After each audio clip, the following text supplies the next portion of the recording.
A gente vai compartilhar hoje com base no texto do Evangelho de Marcos, no capítulo 2. Se você puder abrir sua Bíblia e deixá-la aberta, a gente vai acompanhar esse texto durante todo o sermão. Aproveito para lembrar também, irmãos, antes que me esqueça, que a reunião de oração da gente toda segunda-feira, né, orando juntos, também está no período de recesso. E na primeira segunda de agosto a gente retoma também, tá bom? Para todos ficarem por dentro aí da programação.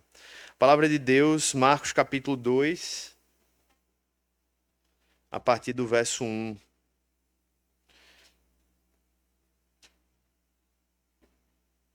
Vamos nos colocar de pé em reverência, em respeito à palavra de Deus.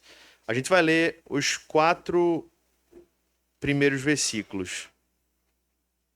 Logo em seguida a igreja vai poder sentar e a gente vai seguindo a leitura ao longo do sermão. Dias depois, Jesus entrou de novo em Cafarnaum e logo se ouviu dizer que ele estava em casa. Muitos se reuniram ali, a ponto de não haver lugar nem mesmo junto à porta. E Jesus anunciava-lhes a palavra. Trouxeram-lhe então um paralítico, carregado por 4 homens. E não podendo aproximar-se de Jesus por causa da multidão, removeram o telhado no ponto correspondente ao lugar onde Jesus se encontrava, e pela abertura desceram o leito em que o paralítico estava deitado. Vamos terminar com o versículo 5. Vendo-lhes a fé, Jesus disse ao paralítico: Filho, os seus pecados estão perdoados. Vamos orar? Senhor Deus, fala conosco, Pai, por meio da tua palavra, e que o teu Santo Espírito, Pai, aplique a palavra de Deus perfeitamente, Pai, às nossas necessidades, confronte os nossos pecados, endireite as nossas veredas e guie-nos, Pai, a cada dia e hoje também, pelos caminhos que te agradam. Que o Senhor nos alimente hoje, Pai, pela tua palavra, não segundo aquilo que nós desejamos com os nossos apetites espirituais, mas segundo aquilo que a nossa alma precisa, Pai, segundo os nutrientes que a nossa alma precisa ser alimentada e fortalecida. Que o Senhor opere salvação, a santificação, que o Senhor traga, Pai, a luz do Evangelho para os nossos corações, que todos os dias precisam ser iluminados com a tua graça. É o que nós pedimos e oramos em nome de Jesus. Amém. Fica à vontade no seu lugar. Como eu falei, irmãos, eu passei alguns dias em viagem com a família agora. E foi um período muito bom. Primeiro, porque viajar é sempre bom, né? Quem não gosta de viajar deveria ser estudado, viu, gente? Já é um conselho pastoral. Que você gosta, a mulher não gosta de viajar, gosta de ficar em casa. Você deveria procurar aí encorajamento, ajuda, pessoas para ali. Porque é bom viajar, né? Não é verdade? Não é bom? Primeiro, porque viajar é bom. Segundo, porque fazia tempo que eu acho que não conseguia me desconectar como consegui nesse período aí, porque nos últimos 3 anos aí todas as férias tinha uma obra, tinha uma novidade acontecendo, e esse semestre, essas férias estavam um pouco mais tranquilo. Graças a Deus deu para dar uma desconectada na medida do possível. Mas se há algo que viagens nos mostram, né, por mais que seja tão bom, como a maioria das pessoas também gosta, é o quanto nos faz falta coisas que muitas vezes a gente não dá valor no dia a dia, não é verdade? Só quando a gente tá viajando é que a gente sente falta da nossa cama, né?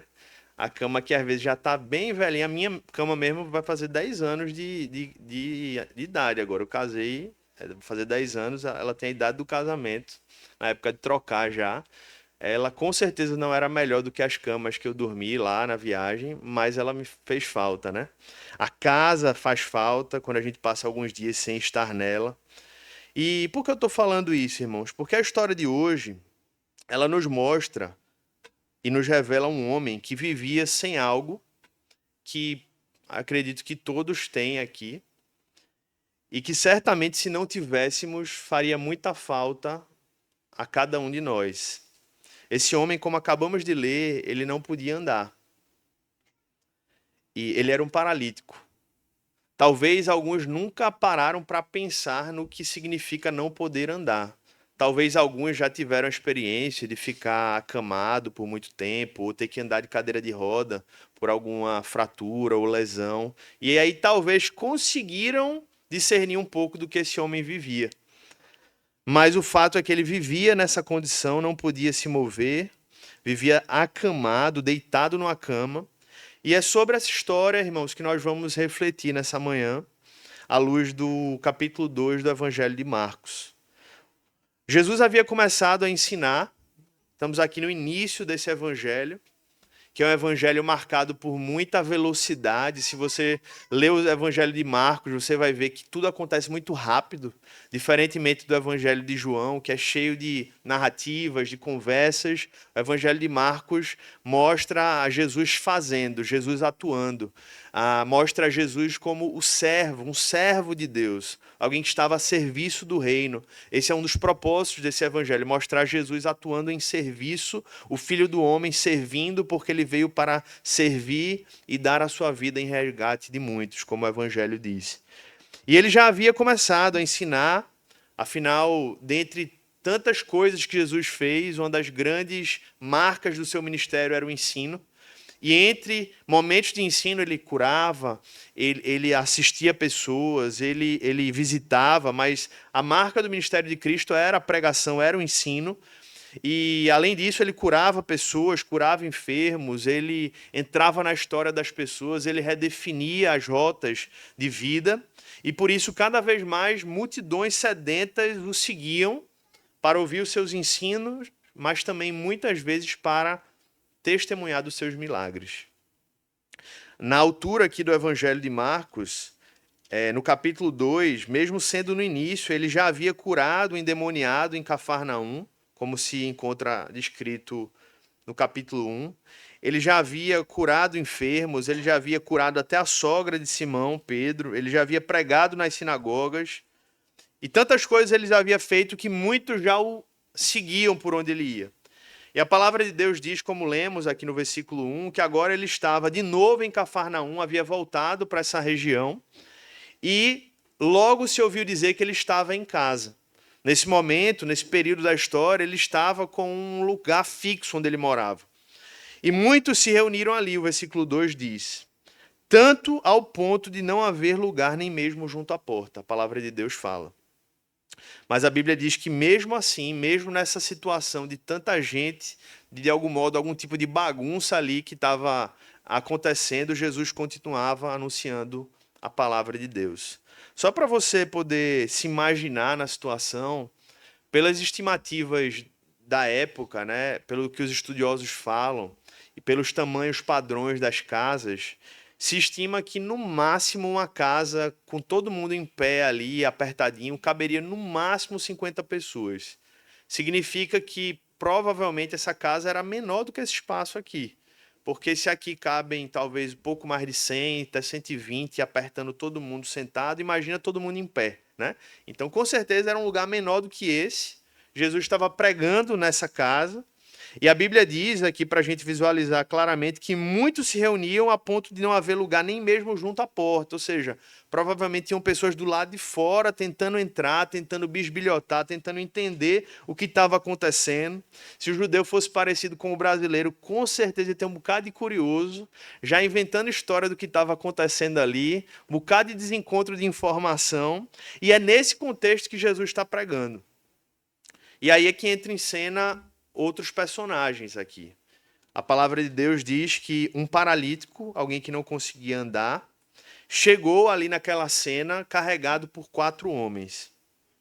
O problema é que eram tantas pessoas, como a gente acabou de ler no texto, que obviamente aquele homem não iria conseguir chegar até Jesus. O texto não diz, a gente não pode ter certeza, mas não é improvável que eles tenham até tentado pedir uma prioridade ali, né? Ó, que um paralítico, ele está precisando entrar. Mas com certeza, se ele tentou, ele não conseguiu, né? Ele não conseguiu ser ouvido, ele não teve atendimento prioritário. Naquela época, provavelmente não tinha as legislações que nós temos hoje. E o fato, irmãos, é que só restou uma alternativa para ele: subir no telhado da casa e tentar ir por uma outra via. O texto não diz também, mas com certeza não foi fácil. Subir numa casa já não é fácil. E, em segundo lugar, com um paralítico, com um homem acamado. Tem uma coisa que provavelmente facilitou, porque os estudiosos da época, como eu disse, eles relatam que as casas da época elas tinham escadarias externas, a maioria delas. Então, muito provavelmente, eles subiram por essas escadarias. Porém, o desafio deve ter surgido no momento em que eles andaram por cima do telhado, porque os telhados não eram como os nossos, que eram, hoje são um pouco mais firmes. Os telhados eram feitos de galhos e juncos, que eles pisavam e não sabiam exatamente onde ia afundar, onde estava mais firme. O fato é que eles venceram essa saga, e a Bíblia diz aqui no versículo 4 que eles foram tão exitosos que eles conseguiram fazer uma abertura e desceram o leito em que o paralítico estava deitado, e a Bíblia diz que eles removeram no lugar exatamente onde Jesus se encontrava. Então, se você imaginasse Jesus pregando aqui onde eu estou, é como se eles tivessem conseguido descer exatamente no ponto onde Jesus estava. Eles conseguiram levar no lugar certo, eles cumpriram o objetivo deles. E a verdade, irmãos, é que quando eles chegaram ali, provavelmente depois de ter feito um grande estrago ali, até um prejuízo financeiro grande foi deixado ali também por conta de um buraco no teto. A Bíblia diz que eles desceram e que quando eles desceram o leito, eles estavam de frente para Jesus. E aí eu queria que você voltasse a pensar agora na perspectiva de Cristo. Imagina, você está pregando a palavra, está ensinando, e do nada desce uma maca na frente. Fica imaginando isso acontecer aqui agora. Imagina isso acontecer aqui onde a gente está hoje. Né? Seria algo espantoso, de algum modo escandaloso para quem está ouvindo, para quem está pregando. E isso faz a gente perceber que, muito provavelmente, a gente teria reações diferentes a esse tipo de ação. E a gente se pergunta o que é que Jesus iria fazer numa situação como essa. A gente sabe porque a gente conhece o texto. Mas se a gente não conhecesse o texto, a gente poderia imaginar um Cristo irado, chateado, e de algum modo com algum tipo de razão, porque de algum modo ele estava pregando, ele estava na sua homilia, na sua prédica, no seu sermão, e no meio do sermão, alguém invade não apenas pela porta, mas no meio de um telhado. E aí surgiria a pergunta, o que é que nós faríamos numa situação dessa? Talvez aqui os mais intensos, mais sanguíneos já responderiam dizendo que absurdo, isso está atrapalhando aqui minha fala, né? E a gente olha para Cristo e a gente vê uma resposta surpreendente. A gente vê Cristo olhando para aquele homem e no versículo 5 a Bíblia faz questão de relatar dizendo: vendo-lhes a fé, Jesus disse ao paralítico: filho, os seus pecados estão perdoados. Então, a primeira coisa que chama a atenção é que Jesus ele não reclamou, que seria uma coisa para muitos natural, ficar chateado com essa interrupção abrupta. Jesus ele se impressionou com a fé. A fé de quem? De todos eles, inclusive do paralítico, vendo-lhes a fé, vendo a fé daquele grupo que se entregou a essa missão porque cria que dali poderia vir uma resposta.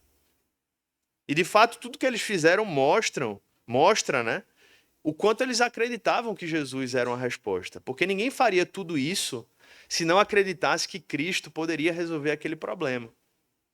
Segundo lugar, surpreende a resposta de Jesus por um motivo lógico. Como assim um motivo lógico?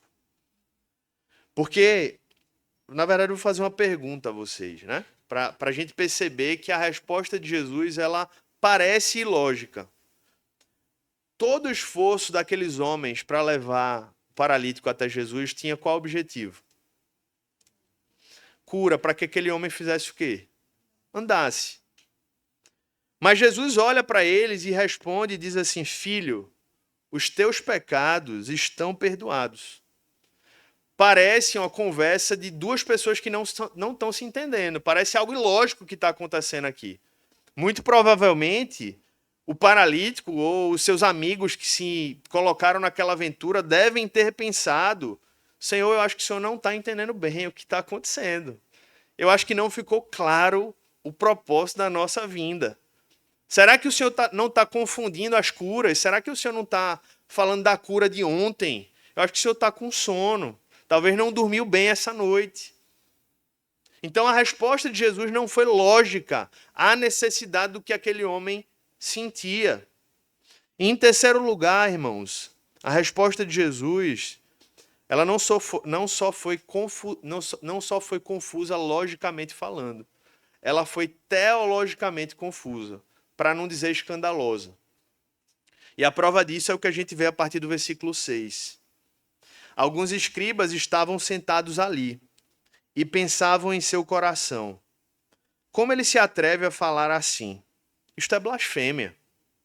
Quem pode perdoar pecados a não ser um, que é Deus? Em suas mentes eles já estavam condenando Cristo, só que Cristo, sendo Deus, Deus homem, o homem Deus, e conhecendo o profundo do coração dos homens, assim como ele conhece o seu e o meu, ele conhecia o coração daqueles homens, ele conseguia entender o que se passava na mente deles. E prontamente o versículo 8 a 12 mostra isso para a gente. Jesus, percebendo imediatamente em seu espírito que eles assim pensavam, disse-lhes: por que vocês estão pensando essas coisas em seu coração? O que é mais fácil dizer ao paralítico: os seus pecados estão perdoados? Ou dizer: levante-se, tome o seu leito e ande? Mas isto é para que vocês saibam que o Filho do Homem tem autoridade sobre a terra para perdoar pecados. E disse ao paralítico: eu digo a você, levante-se, pegue o seu leito e vá para casa. Ele se levantou e no mesmo instante, pegando o leito, retirou-se à vista de todos, a ponto de todos se admirarem e darem glória a Deus, dizendo, a igreja pode toda junta dizer, jamais vimos coisa assim. A história acaba aqui, irmãos, mas as lições que podemos tirar dela começam agora. Primeira lição dessa história, dentre tantas que a gente poderia tirar, é que a gente pode extrair, na verdade, essa lição que eu vou apresentar em breve, justamente desse desencontro lógico entre a expectativa do paralítico e seus amigos e a fala de Jesus. Como assim? Como a gente acabou de falar, o que eles esperavam, como vocês disseram, era andar. Eles foram em busca de Cristo buscando andar. Eles esperavam que aquele homem que não andava pudesse se levantar do seu leito e sair dali andando. Então, é muito possível que o paralítico e os seus amigos tenham entrado em uma confusão ali, dizendo, como eu já falei, obrigado por perdoar meus pecados, mas não é isso que eu quero, eu tenho um problema maior. E é exatamente daqui que nós tiramos a nossa lição, a primeira lição dessa história, irmãos. E a lição é, o principal problema da vida de uma pessoa nunca é aquilo que materializa o seu sofrimento, as circunstâncias nas quais elas estão inseridas, mas é o seu pecado. Essa é a primeira lição que Jesus nos traz. O paralítico chegou a Jesus com um problema, mas Jesus mostrou a ele, com aquela fala, nas entrelinhas, que havia um problema maior que precisava ser resolvido e que era muito mais sério, muito mais urgente, muito mais relevante, muito mais necessário do que aquilo que o paralítico e aquilo que os seus amigos achavam que ele realmente precisava. Jesus estava ensinando ao paralítico, aos seus amigos e a nós hoje, que de nada adiantaria curar aquele homem da paralisia, que o atingiria no máximo por algumas décadas a mais até a sua morte, se ele não o curasse e não o salvasse do seu pecado, que teria feito eterno. Jesus estava ensinando que de nada adiantaria curar de uma paralisia corporal se ele não o curasse da paralisia da alma. Esse é o tema do nosso sermão, a paralisia da alma. E isso tem tudo a ver com pecado, irmãos, porque se tem um tema que Jesus nunca tratou com leviandade, e que, na verdade, a palavra de Deus nunca tratou com leviandade, foi o que nós chamamos de pecado. E se, por outro lado, observando a nossa cultura hoje, tem algo que tem sido tratado com leviandade, e que, na verdade, tem sido ignorado, ou desconsiderado, ou considerado algo inexistente, é exatamente pecado. Irmãos, não sei se você já parou para pensar e perceber. Se nós pudéssemos contextualizar essa fala dos escribas aqui hoje para os pensadores seculares dos nossos dias, muito provavelmente o discurso seria um pouco diferente. Os escribas, a crise dos religiosos daquela época foi: quem pode perdoar pecados? Quem diz que você tem autoridade? Se fossem os pensadores seculares dos nossos dias, sabe qual seria a resposta deles? E quem disse que esse negócio de pecado existe? Isso é uma convenção social, isso é um construto, isso é um fruto de uma opressão intelectual, psicológica que foi criada em nossos dias. Por exemplo, no campo da psicologia, se você tenta aprofundar um pouco determinados pensamentos, por mais que seja complexo, eu não quero entrar aqui nos debates mais profundos, mas não é fácil, não é difícil perceber que se você for numa linha puramente freudiana da interpretação do comportamento humano, o pecado nunca vai ser o problema. Na verdade, o problema são os traumas reprimidos e o conceito de pecado foi responsável por causar traumas reprimidos nas pessoas. No final, se acredita que o que você precisa é cavar dentro de si para encontrar a causa do sofrimento. Mas nunca tem a ver com pecado. Isso é apenas um conceito espiritual e teológico que serviu para fazer muito mais mal do que bem para a sociedade. É o que se acredita por muitos psicólogos. Não todos, mas muitos. O problema está nos seus pais, está na sua criação, está na sociedade, está num evento lá atrás, mas nunca está no seu coração, nunca é o seu pecado o problema. O perdão não é necessário, portanto. O que você precisa é o quê? É se entender, é se examinar, é entender a sua história. Outros, influenciados pelo evolucionismo naturalista, dizem que o que chamamos de pecado é apenas um resquício da nossa biologia ancestral. Somos animais tentando nos ajustar a um mundo civilizado.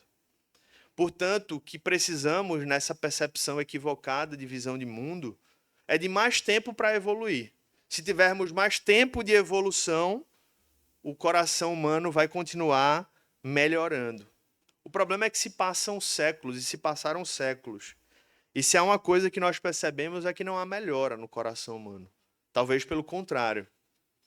Na cultura woke dos nossos dias, o problema nunca é interior. O mal está nas estruturas, está nos sistemas, está nos outros, especialmente os opressores. E o que eles dizem, então, que se precisa não é o perdão de Deus, não é o arrependimento de pecados, mas é a reparação social. E, portanto, a solução é um ato político, de rebelião, de acordar, né? Justamente vem da ideia de woke, de se levantar, de sair do seu lugar.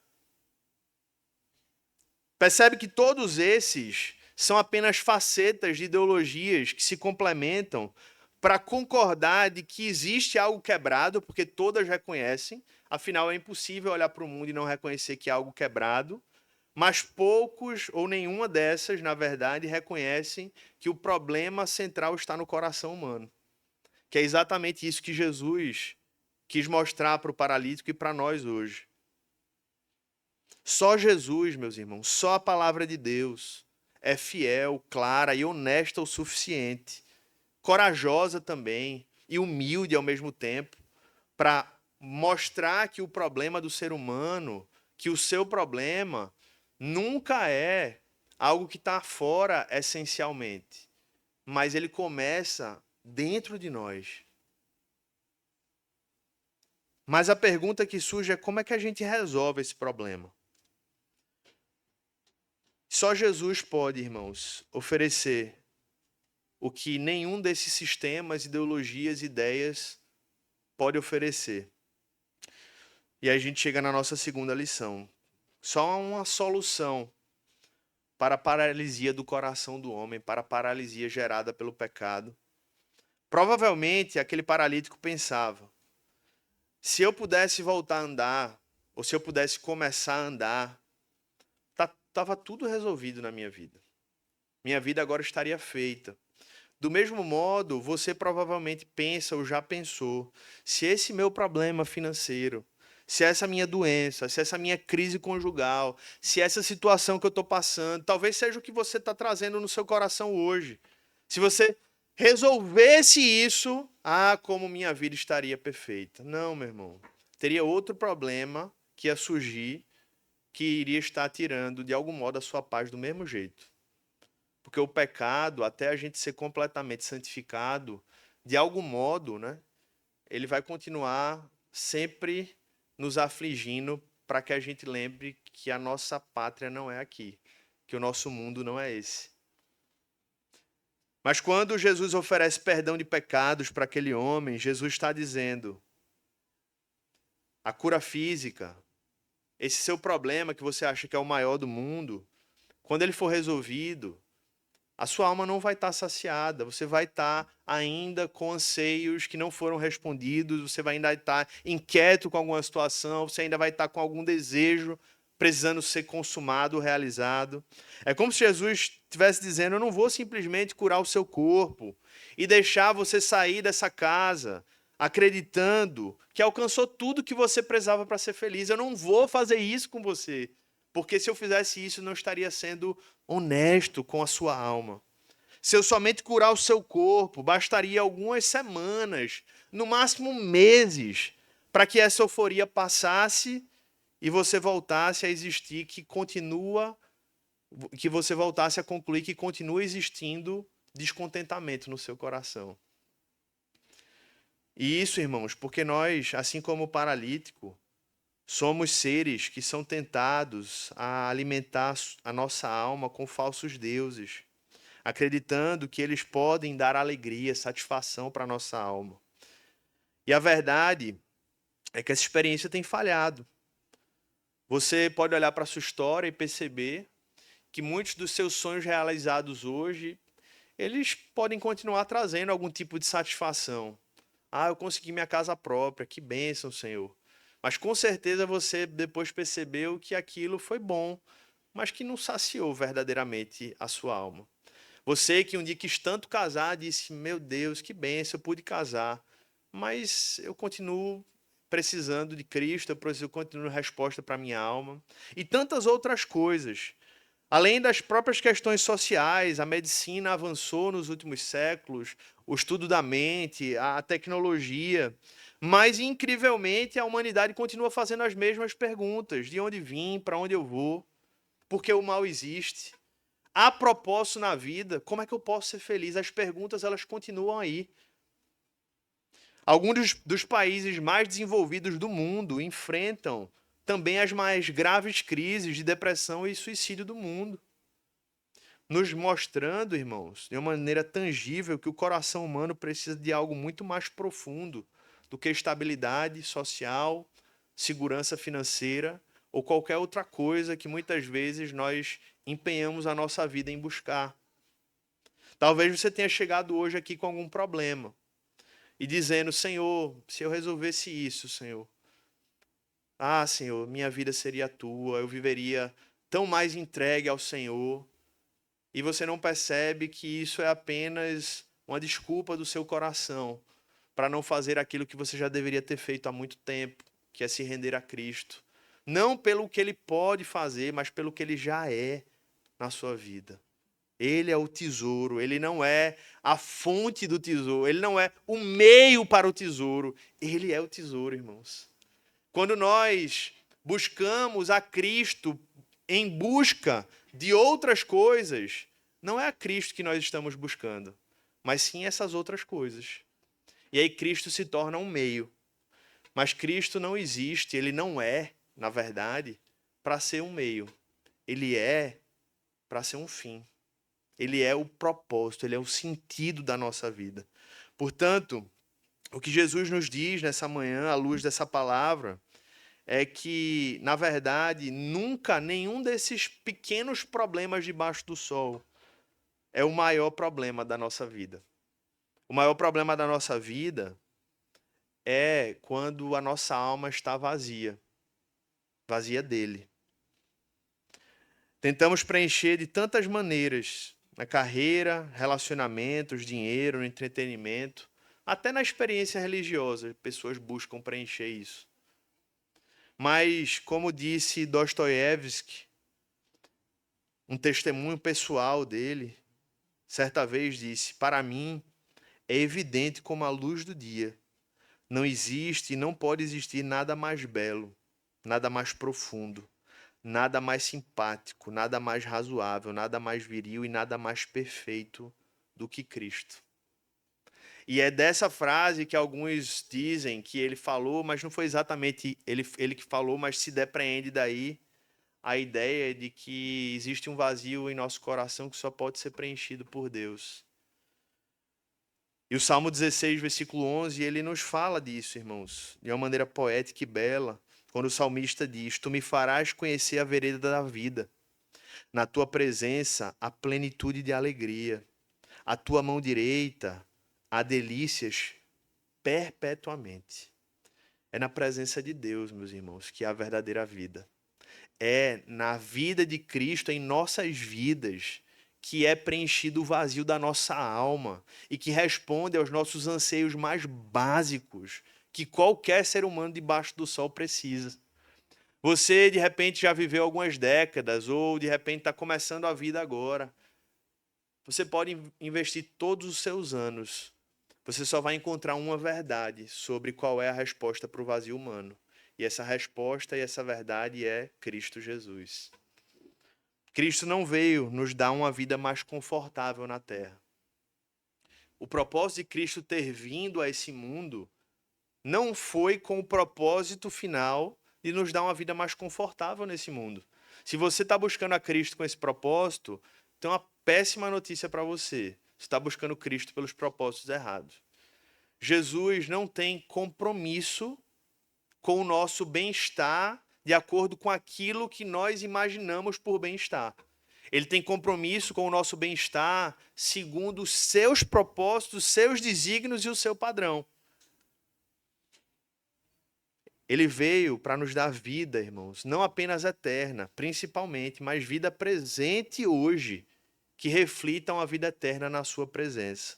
A pergunta dramática que surge, que o Evangelho faz a gente pensar, é como pecadores, como pessoas que têm como seu maior problema o pecado, como acabamos de ler e ver à luz da palavra de Deus, poderiam habitar na presença de um Deus santo. E é aqui que a gente encontra a importância do perdão de pecados. É por isso que Jesus olha para aquele homem e foca no perdão de pecados. Porque é exatamente o perdão de pecados que resolve o problema de como homens pecadores podem viver na presença de um Deus santo. Jesus não veio apenas para resolver o que nos incomoda hoje, irmãos. Jesus veio com o principal propósito de nos reconciliar com o Pai, de quem estávamos separados por um único motivo: pecado. O maior presente de Jesus àquele paralítico não foi dar um par de pernas curadas. O maior presente de Cristo foi dar a ele perdão de pecados, uma alma que agora vive para a glória de Deus. Enquanto o pecado adoece e mata, o perdão divino ele cura e ele restaura. Sabe o vazio que as pessoas sentem e relatam ter antes de encontrar com Cristo? Aquele vazio que muitos não sabem explicar, mas que todos sabem sentir. Ele é o fruto da alma paralisada pelo pecado. E só o perdão de Cristo pode libertar, irmãos. Ele veio para perdoar pecados, ele veio para curar a nossa alma. Portanto, o cristão ele não depende de circunstâncias favoráveis para estar satisfeito. O nosso contentamento vem de vivermos na presença de Deus. E só pode viver na presença de um Deus santo aquele que foi perdoado e purificado pelo sangue de Jesus.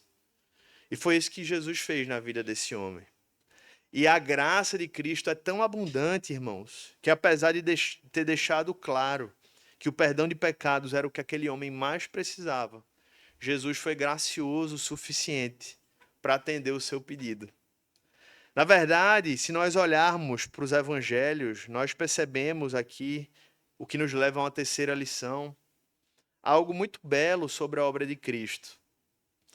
Que ele é um Deus que se fez homem, que é marcado por uma característica, irmãos. Ele tem prazer em abençoar vidas para a glória de Deus. Leia os evangelhos e você vai ver Jesus libertando o gadareno da opressão demoníaca. Você vai ver o cego Bartimeu passando a enxergar após anos de escuridão visual. Você vai ver Zaqueu liberto da prisão do dinheiro, liberto da prisão da corrupção. Você vai ver uma multidão faminta que foi alimentada com 5 pães e 2 peixes. Você vai ver 10 leprosos que foram curados da sua terrível doença. Você vai ver Lázaro e a filha do centurião ressuscitados pelo poder de Jesus. E em boa parte dos evangelhos, a Bíblia mostra que Jesus fazia isso porque ele tinha compaixão das pessoas. E isso nos leva a essa terceira lição, que é muito relevante sobre quem Cristo é. Em primeiro lugar, ele é esse que perdoa pecados, que veio para dar sua vida em remissão aos nossos pecados. E ao mesmo tempo, ele é esse Deus homem, que tem prazer em abençoar vidas para a glória de Deus.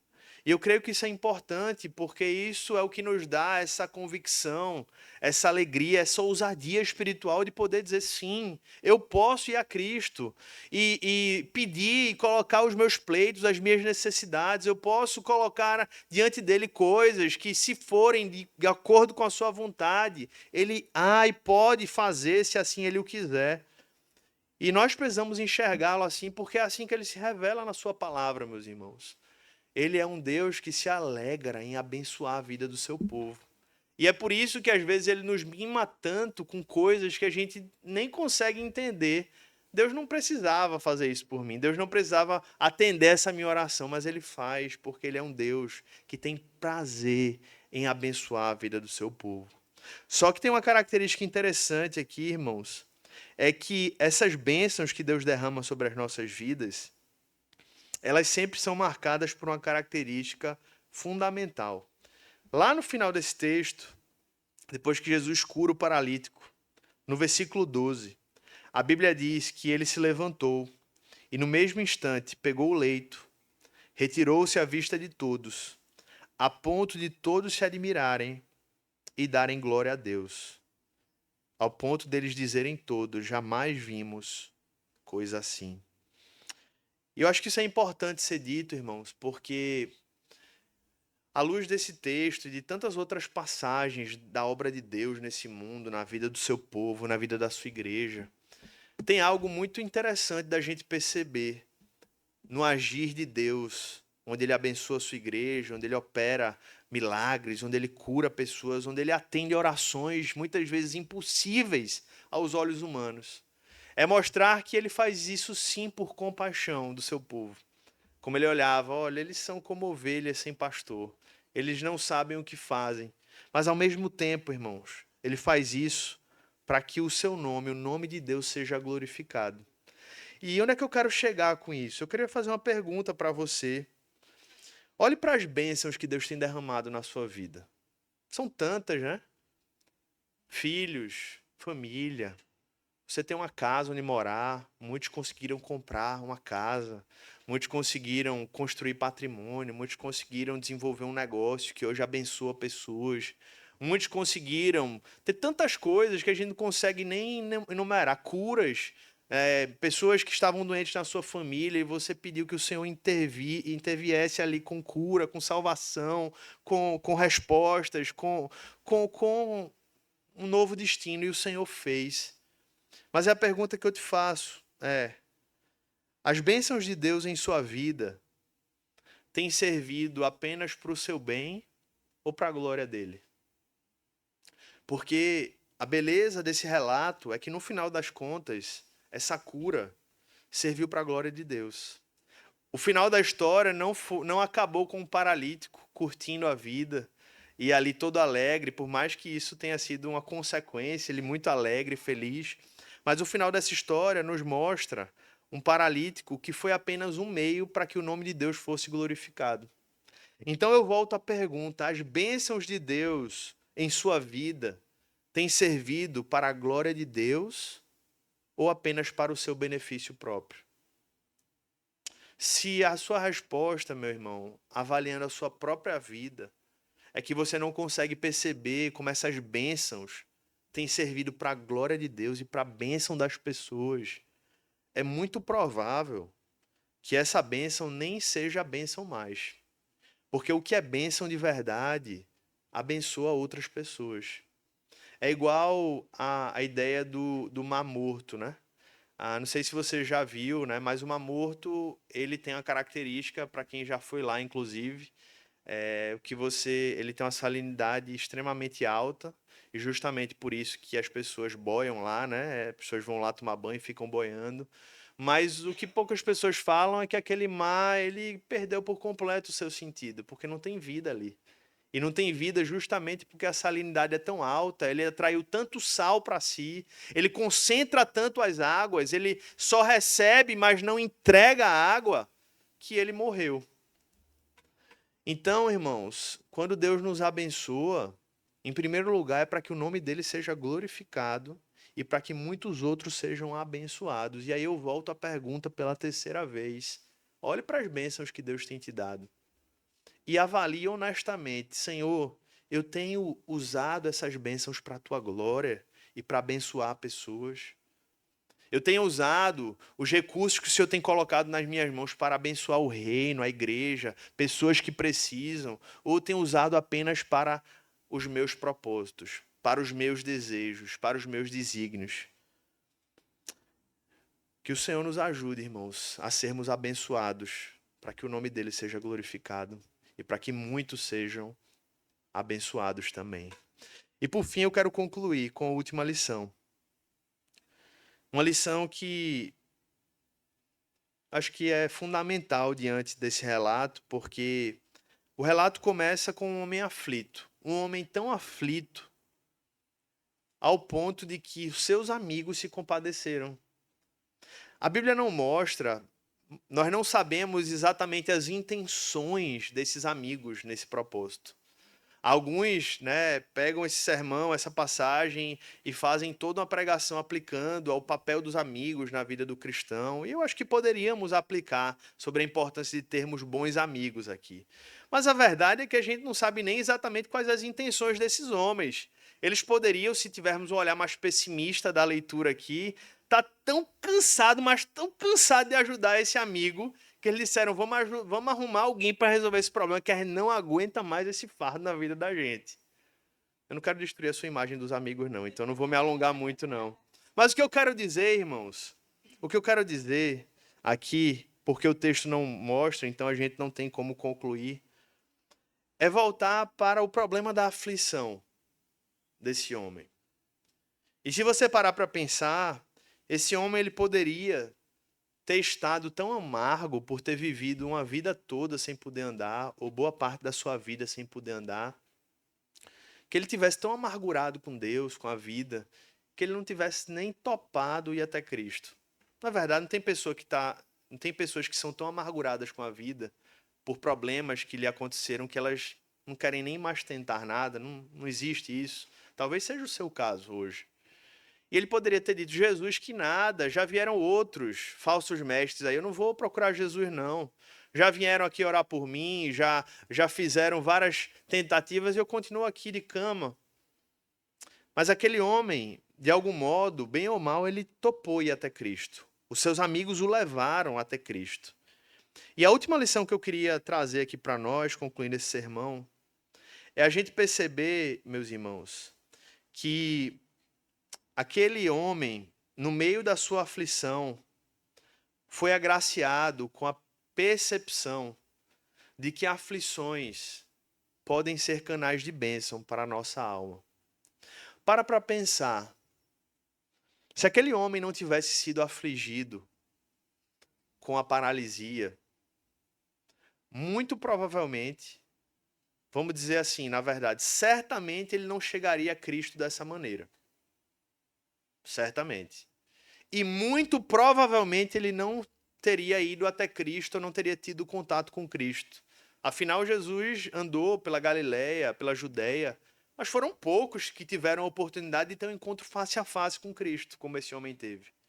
Em poucas palavras, o que eu quero dizer é que o homem que nessa manhã tinha sido levado de sua própria casa, sem poder andar, vencido no corpo e talvez até vencido na alma, agora estava retornando para casa, curado no corpo e na alma, no sentido humano imediato, porque certa vez ele foi cometido pela aflição de não poder andar. Em outras palavras, meus irmãos, sem a paralisia, provavelmente aquele homem poderia ter passado toda uma vida na região ali de Cafarnaum sem ter conhecido a Cristo. Sem a paralisia, talvez ele tivesse dedicado a sua vida a ser um pastor na região ali da Galileia, talvez pudesse ter se dedicado a outras funções e pudesse ter passado toda uma vida sem ter olhado para Cristo e ter ouvido de Cristo: Filho, os teus pecados estão perdoados. Ou seja, aquele mal que foi a paralisia foi, na verdade, a mola, foi a ponte para que aquele homem encontrasse a vida eterna. E é exatamente aqui que chegamos à nossa última lição, irmãos. Quantos dentre nós e quantos dentre os séculos da história podem testificar que a sua experiência foi a mesma? No meio das aflições, no meio dos vales da sombra da morte, no meio dos momentos em que nós não temos mais respostas humanas, nós corremos para Cristo, porque assim como esse homem, não tinha mais nada que ele pudesse fazer a não ser ir para Cristo. Só restava Cristo para ele. Só restava a tentativa de Jesus. E assim também não é com muitos, ou não foi com muitos, ou talvez não seja hoje para você, no meio de uma crise financeira, no meio de uma enfermidade, no meio de uma crise conjugal, no meio de um problema familiar, você dizer: Senhor, me ajuda. E você poder ver a bênção de Deus sendo derramada na sua vida, atendendo a sua oração, mas surpreendentemente te mostrando que o maior problema que você tem não é esse, que talvez foi o que te levou a procurar Jesus, mas é o problema do vazio da sua alma. Como Davi disse também: foi bom eu ter passado pela aflição, para que eu aprendesse os teus decretos. Então é esse ponto, irmãos, que eu queria concluir falando. É nós percebermos a beleza que Deus pode nos atrair por meio das aflições, quando essas aflições nos fazem voltar os nossos olhos para Ele. Portanto, tenhamos muito cuidado em não murmurar quando estivermos submetidos às aflições, porque podemos ter a certeza de que há um motivo certo para cada cruz e para cada provação que o Senhor nos coloca. Cada tristeza, cada enfermidade, cada luta pode ser uma graciosa mensagem da parte de Deus, com o propósito de nos trazer para mais perto da cruz. As aflições, assim como foi para Cristo, as aflições foram o início da sua jornada até a cruz, podem ser para nós também. Mas não a cruz para morrermos nela, porque Cristo já morreu por nós, mas a cruz para nela vivermos, porque ali nós encontramos com Cristo crucificado, mas também, principalmente, o Cristo ressurreto. Então faça bom uso da sua provação. Como? Olhando para Cristo. Eu concluo, meu irmão e minha irmã, dizendo que o maior milagre que pode acontecer na vida de uma pessoa não é ela voltar a andar. Se nós víssemos alguém que não anda aqui voltando a andar, nós ficaríamos extremamente espantados, não é verdade? Mas o maior milagre que alguém pode experimentar na sua vida é voltar a viver. Porque a palavra de Deus diz que todos nós estávamos mortos em nossos pecados. E só Jesus tem autoridade para nos dar vida. Só Jesus tem o poder de nos tirar do lamaçal do pecado onde estávamos mortos e nos dar uma nova vida em Cristo Jesus. E ele não veio, meu irmão, para resolver apenas o que te incomoda. Ele não veio para ser um gerente dos seus problemas nesse mundo. Ele não veio para ser um gestor de pequenas situações desagradáveis. Ele veio para te salvar. Ele veio para resgatar a tua vida. Ele veio para te fazer viver. Ele veio para que você tenha vida e vida em abundância. E como é que ele faz isso? Matando o pecado. Acabando com o pecado. Matando o mal. E hoje ele continua dizendo para nós, meus irmãos, pelo seu Espírito e pela sua palavra: Filho, os teus pecados estão perdoados. Se você estiver em Cristo, se você crê em Cristo, os seus pecados estão perdoados. Você crê nisso? Então, que pela fé nós possamos nos levantar nessa manhã, andar em novidade de vida e viver para a glória de Deus Pai. Amém, meus irmãos? Você pode se colocar de pé nesse momento, fechar os seus olhos também. Eu quero orar com você, fechar os nossos olhos e buscar o Senhor em oração.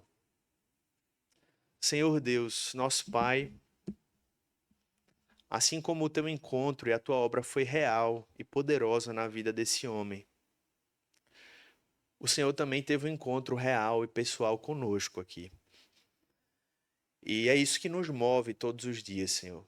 Se não fosse esse encontro que nós tivemos contigo, a vida não faria sentido.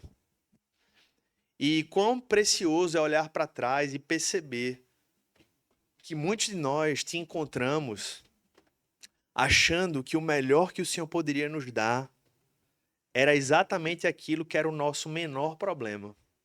E o Senhor foi gracioso o suficiente para muitas vezes resolver, Pai, aquela luta que nós estávamos, curar a gente naquela enfermidade, curar os nossos familiares naquela enfermidade, curar aquele conflito relacional, responder milagrosamente aquela crise financeira. Mas o Senhor fez isso, Pai, para que nós pudéssemos perceber que o nosso maior problema era muito mais profundo, era uma condição da nossa alma, era uma condição existencial. E essa condição era sermos alguém marcados, manchados e perdidos pelos efeitos do pecado. Nós te damos graças nessa manhã. Agradecemos. E assim como aqueles homens ali, Senhor, se espantaram positivamente com o poder de Deus que pôde curar aquele paralítico, nós queremos nos espantar também hoje aqui, Senhor. Não apenas com as grandes obras e milagres que o Senhor pode continuar fazendo, mas nos espantar, Pai, principalmente com o maior milagre que o Senhor pode fazer em nós, que é nos dar vida, que é nos fazer viver. Nós pedimos que, se essa vida já foi recebida por nós aqui, por aqueles que já caminham contigo, que essa palavra sirva como um encorajamento para que a nossa alma continue firme nessa vida, para que nós tragamos à memória aquilo que nos traz esperança, que é saber que o Senhor nos comprou com o teu sangue, que o Senhor nos deu vida, que a nossa vida, Pai, é eterna na tua presença, que nós sejamos daqui renovados na convicção de que nós vivemos, Pai, e em Cristo viveremos para sempre. E nós pedimos também, Senhor, por aqueles que porventura hoje chegaram aqui, mas ainda não haviam tido a compreensão, a revelação, Pai, do seu maior dilema, do seu maior problema, que ainda não haviam entendido a profundidade, Pai, da pregação do Evangelho, do convite à nova vida em Cristo. E que a resposta seja apenas uma, Senhor, derramada nesses corações. Que seja fé genuína em Cristo Jesus e que seja arrependimento, Pai, mudança de vida para a Tua glória. Que o Senhor abençoe a Tua igreja, que o Senhor nos livre do mal. Que o Senhor fortaleça-nos, Pai, e nos ajude a cada dia a caminhar nesse Teu poder em novidade de vida. Que o nosso caminhar, que o nosso proceder reflita uma vida que Te glorifica todos os dias. É o que nós oramos e pedimos em nome de Jesus. Amém e amém. A gente vai caminhar para o fim do nosso culto agora, mas eu vou aproveitar para orar por aqueles que fizeram aniversário essa semana. Queria orar aqui, quem fez aniversário de casamento, de nascimento, alguém entre nós. Tiago foi essa semana, não foi? Vamos orar por ele, virou papai também, então vou aproveitar por ele. Mais alguém fez aniversário de nascimento, casamento? Vamos orar por Tiago, não está entre nós, mas a gente lembrou dele aqui em nosso meio, está fazendo falta também. Vamos orar por ele? Senhor Deus, obrigado pela vida do nosso irmão. Nós te damos graças pela sua vida, por um novo ano que o Senhor acrescenta. E também, mais uma vez, te agradecemos, como já o fizemos, pela vida de Lorena, por essa bênção que chegou para a vida dele, de Ana. Fortalece esse lar, livra-os do mal e os abençoa, Pai. Nós aproveitamos para interceder aqui também por outras situações de luta na nossa comunidade. Nós oramos pelo pai de Denise, que está numa grande luta, Pai, numa grande enfermidade. E a nossa oração é que a tua boa mão esteja sobre ele. E